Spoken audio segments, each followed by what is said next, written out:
Antroji Samuelio knyga, 18 skyrius.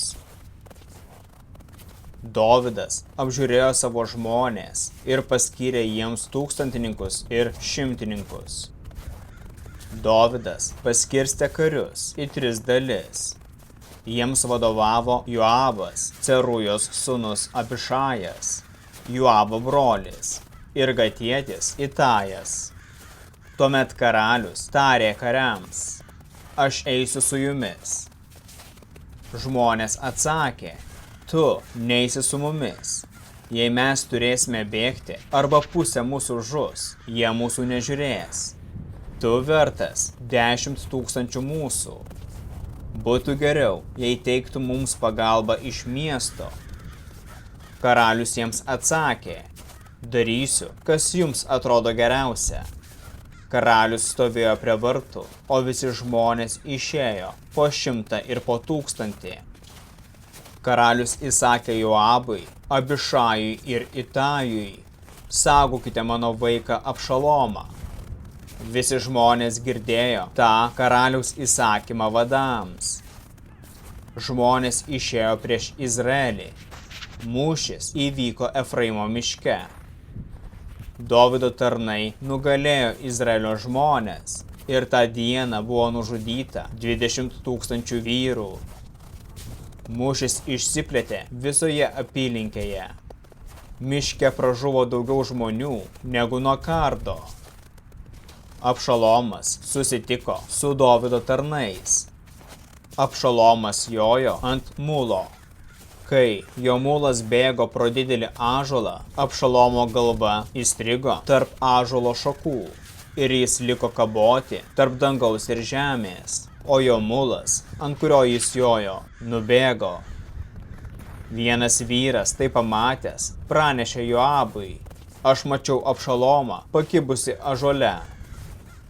Joabas jam tarė: jei jį matei, kodėl jo neužmušei? Aš būčiau tau davęs 10 sidabrinių ir diržą. Vyras atsakė Joabui: jei duotum ir 1000 sidabrinių, nepakelčiau savo rankos prieš karaliaus sūnų. Juk karalius mums girdint įsakė tau, Abišajui ir Itajui, kad ir kas būtų, saugokite mano sūnų Abšalomą.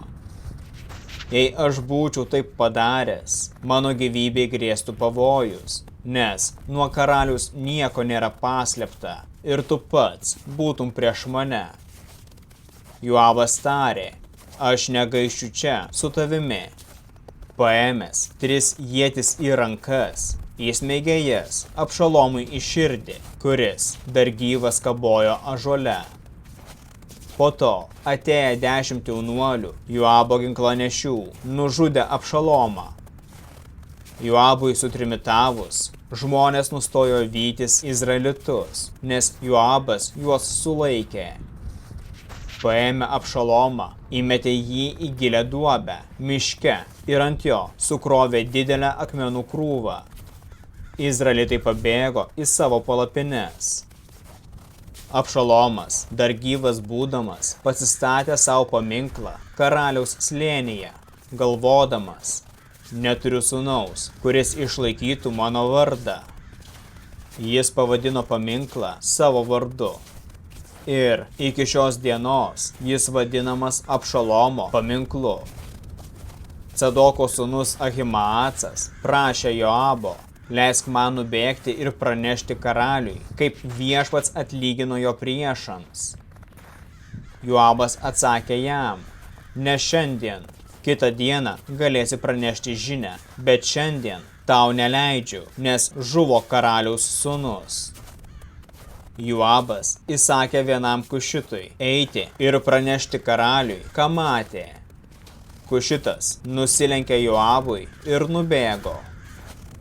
Cadoko sūnus Ahimaacas dar kartą prašė Joabo: kad ir kas būtų, leisk man bėgti paskui kušitą. Joabas tarė: kodėl tu nori bėgti, mano sūnau? Tu nenuneši geros žinios. Bet Ahimaacas tarė: kad ir kas būtų, aš bėgsiu. Joabas jam atsakė: bėk. Ahimaacas bėgo lygumos keliu ir pralenkė Kušitą. Dovydas sėdėjo tarpuvartėje, o sargybinis stovėjo ant vartų stogo ir mūro sienos.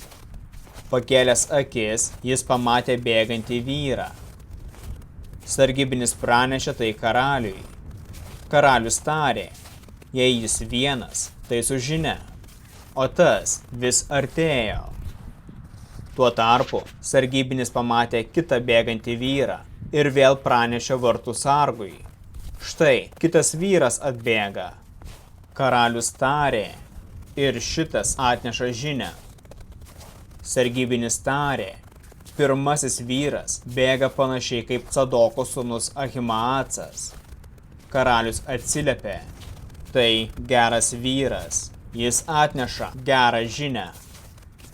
Ahimaacas priartėjęs tarė karaliui, ramybė tau, parpuolęs veidu į žemę prieš karalių kalbėjo. Palaimintas viešpats, tavo dievas, kuris atidavė mums vyrus, kurie buvo pakėlę ranką prieš tave, karaliau. Karalius paklausė, ar Abšalomas gyvas? Ahimaacas atsakė, mačiau didelį sąmyšį prieš išbėgdamas pas tave, bet nežinau, kas atsitiko. Karalius įsakė, pasitrauk ir atsistok čia. Jis pasitraukė ir stovėjo. Atbėgo ir Kušitas. Jis tarė, gera žinia mano valdovui karaliui.